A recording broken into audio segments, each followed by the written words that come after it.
Bonjour à vous tous qui êtes branchés sur les réseaux d'actualité de l'agence Angola Presse. Je vous retrouve aujourd'hui pour vous faire le compte rendu hebdomadaire de quelques événements ayant fait la une des journaux à travers le monde. Le développement dans quelques instants. L'Union européenne a levé l'interdiction décrétée contre les avions de compagnies aériennes mozambicaines de survoler le vieux continent. La décision de l'Union ouvre ainsi le chemin à toute compagnie d'aviation légalisée Mozambique de voler à destination de l'Europe, a annoncé le 16 mai l'agence portugaise Lusa. La levée de l'interdiction survient après une visite de travail effectuée en février dernier par les comités aériens de l'Union européenne à l'Institut national d'aviation civile du Mozambique.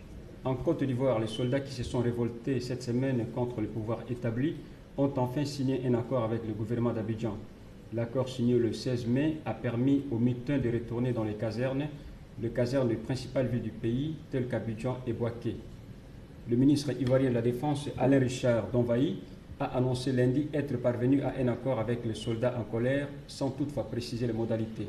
Lors des premières manifestations en janvier 2017, les soldats, qui exigeaient un total de 12 millions de francs CFA par personne, avaient reçu à peine 5 millions et le reste devrait être payé au courant de ces mois.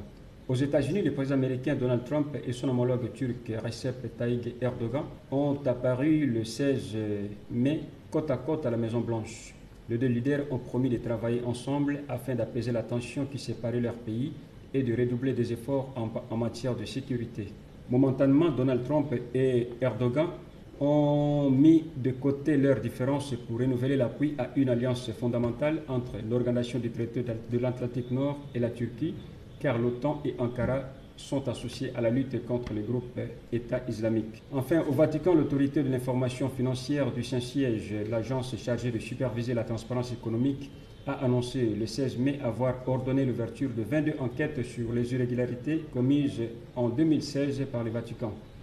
Le président de l'autorité de l'information financière du Saint-Siège, René Briard, a expliqué aux journalistes que le système de supervision des dépenses financières du Saint-Siège était de plus en plus efficace et que des cas d'irrégularité seraient communiqués au ministère public.